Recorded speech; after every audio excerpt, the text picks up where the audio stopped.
On July 26, El 26 de 1847, julio de 1847, siendo el tercer día en el valle, el segundo habiendo sido domingo, Brigham Young, con miembros de los 12 y algunos otros, ascendieron a una cima que está a 2,5 kilómetros de distancia de donde estoy en estos momentos, la que consideraron un buen lugar para alzar un estandarte a las naciones. Heber Kimball llevaba puesto un pañuelo amarillo que ataron al bastón de William Richards y lo ondearon en alto como un estandarte a las naciones. Brigham Young llamó a ese lugar la cima del estandarte. Después descendieron a donde estaban sus desgastados carromatos, a las escasas pertenencias que habían transportado más de 3,000 kilómetros, y a los fatigados viajeros. No eran sus posesiones lo que les dio fuerza, sino lo que ellos sabían. Sabían que eran apóstoles del Señor Jesucristo. Sabían que habían recibido el sacerdocio por conducto de mensajeros angelicales. Sabían que poseían los mandamientos y los convenios que brindaban la oportunidad de la salvación y la exaltación eterna para toda la humanidad.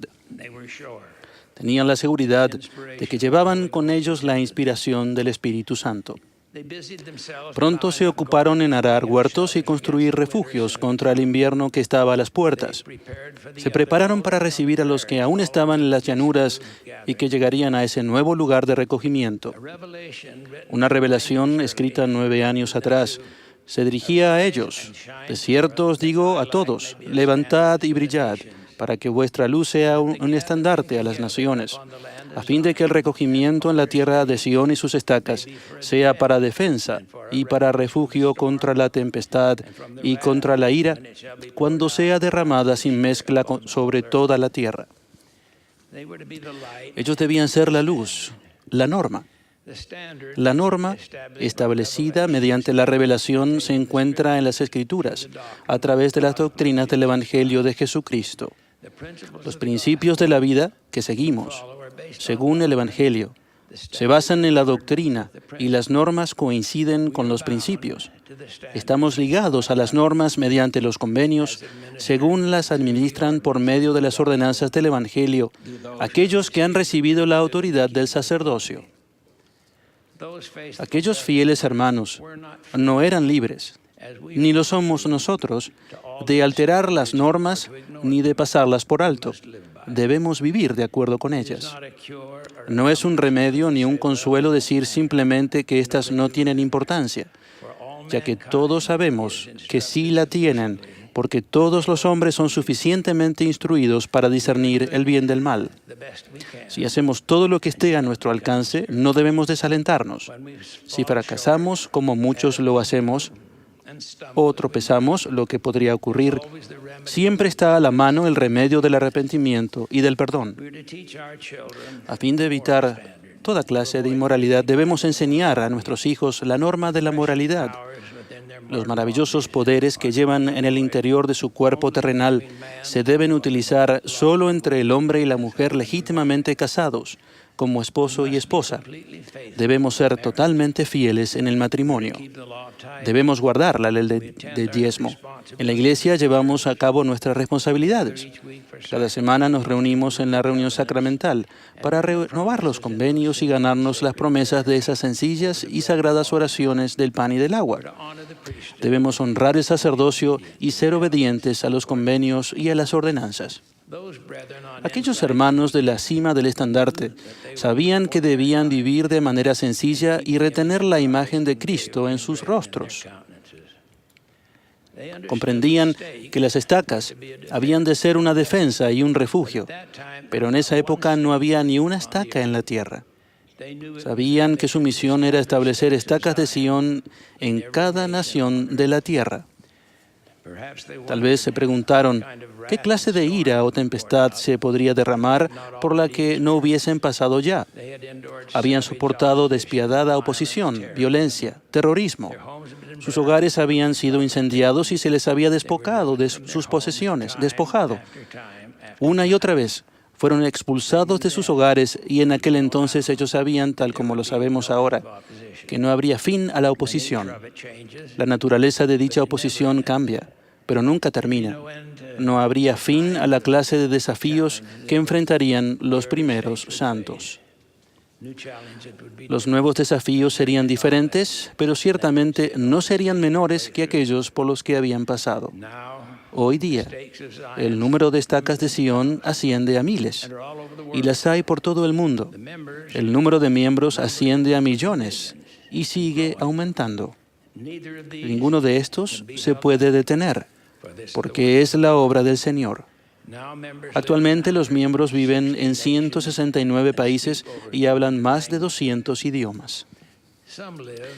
Algunos miembros viven calladamente con temor de lo que nos espera a nosotros y a nuestros hijos en un mundo en el cual la moral y la espiritualidad se oscurecen cada vez más.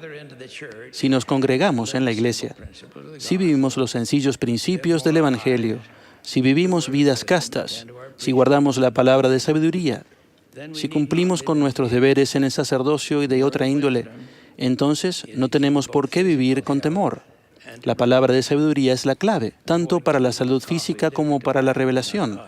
Eviten el té, el café, el licor, el tabaco y los narcóticos. Podemos vivir donde deseemos, hacer lo que esté a nuestro alcance para ganarnos la vida, ya sea que ésta sea modesta o generosa. Somos libres de hacer lo que nos plazca con nuestra vida, confiando en la aprobación e incluso en la intervención del Todopoderoso, seguros de tener una guía espiritual constante. Cada estaca es una defensa, un refugio y un estandarte. Una estaca dispone de todo lo necesario para la salvación y la exaltación de las personas que estén dentro de su influencia, y los templos están cada vez más cerca. No ha habido fin a la oposición. Ha habido malas interpretaciones y tergiversaciones tanto de nosotros como de nuestra historia.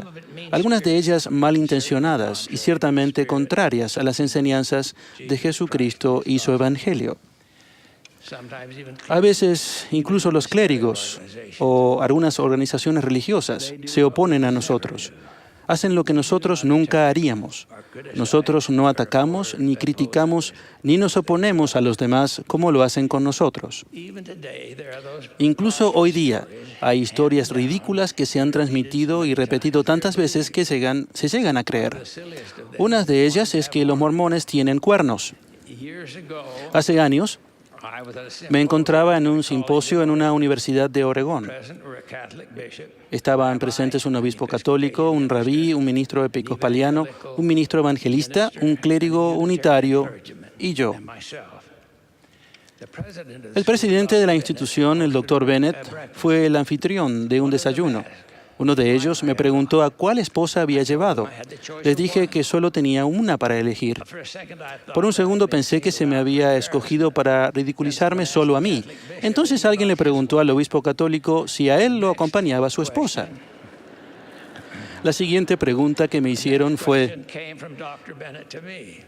¿es cierto que los mormones tienen cuernos? Sonreí y dije: me peino de manera que no se vean.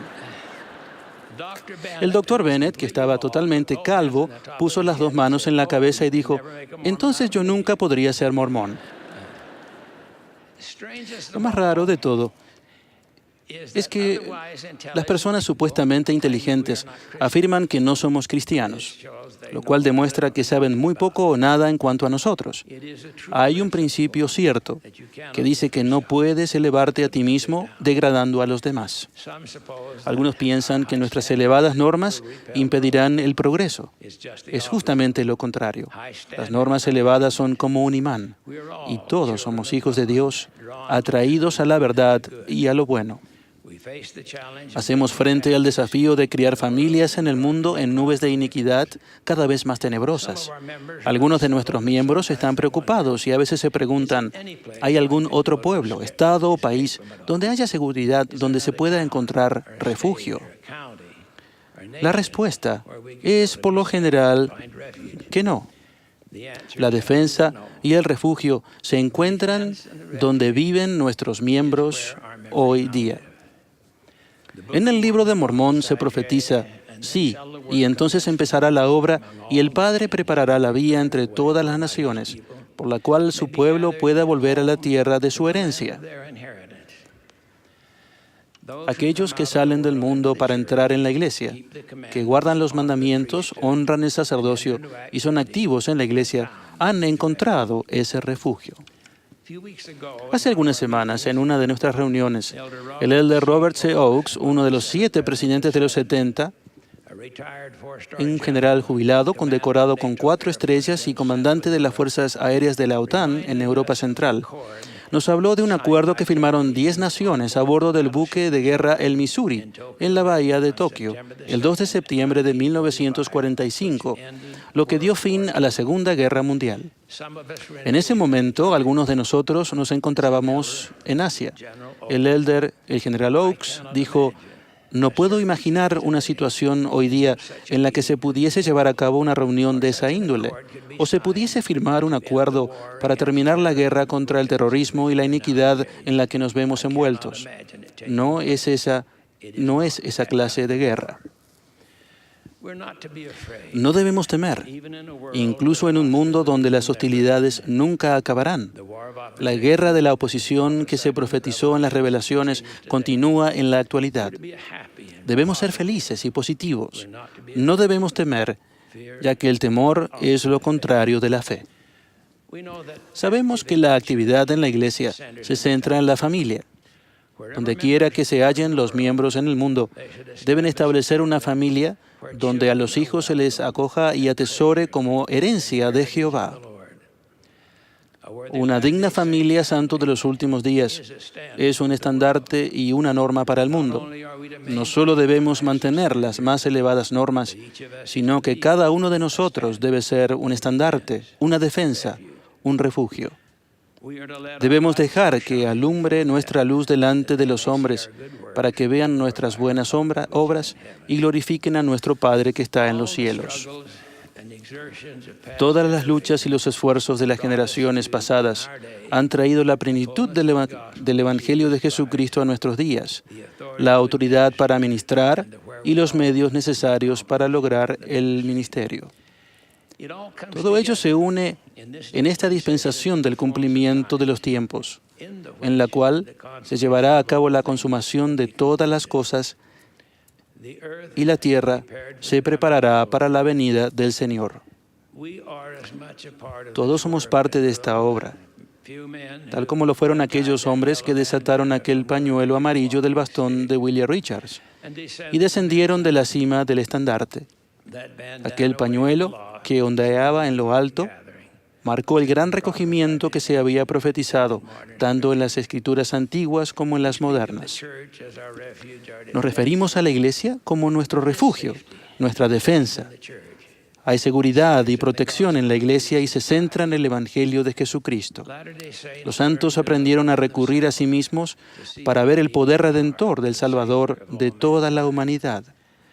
Los principios del Evangelio que se enseñan en la Iglesia y que se aprenden de las Escrituras se convierten en una guía para cada uno de nosotros en forma individual y para nuestras familias. Sabemos que los hogares que establezcamos y los de nuestros descendientes serán el refugio del que se habla en las revelaciones, la luz, la norma, el estandarte a las naciones y el refugio contra las tempestades.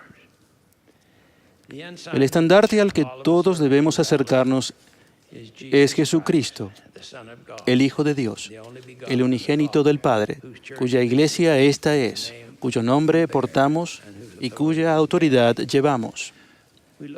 Miramos hacia adelante con fe. Hemos visto muchos acontecimientos en nuestra vida y están por ocurrir muchos más que pondrán a prueba nuestro valor y aumentarán nuestra fe. Debemos gozarnos y alegrarnos porque nuestro galardón será grande en los cielos. No tenemos por qué disculparnos por la Iglesia ni por nuestra historia. No nos avergoncemos del Evangelio de Jesucristo, porque es poder de Dios para salvación a todo aquel que cree. Estén bien dispuestos a defender la historia de la Iglesia. Haremos frente a los desafíos porque no podemos evitarlos y enseñaremos el Evangelio de Jesucristo y enseñaremos de Él como nuestro Salvador y nuestro refugio, nuestro Redentor. Si un gastado pañuelo amarillo fue lo suficientemente bueno para ser un estandarte del mundo, entonces los hombres comunes que poseen el sacerdocio y las mujeres y los niños comunes de familias comunes, que viven el Evangelio de la mejor manera que les es posible en todo el mundo, pueden resplandecer como un estandarte, una defensa y un refugio contra lo que se derrame sobre la tierra. Y hablamos de Cristo, nos regocijamos en Cristo, predicamos de Cristo, profetizamos de Cristo y escribimos según nuestras profecías para que nuestros hijos sepan a qué fuente han de acudir para la remisión de sus pecados. Esta iglesia prosperará, prevalecerá. De ello estoy absolutamente seguro. Doy este testimonio en el nombre de Jesucristo. Amén.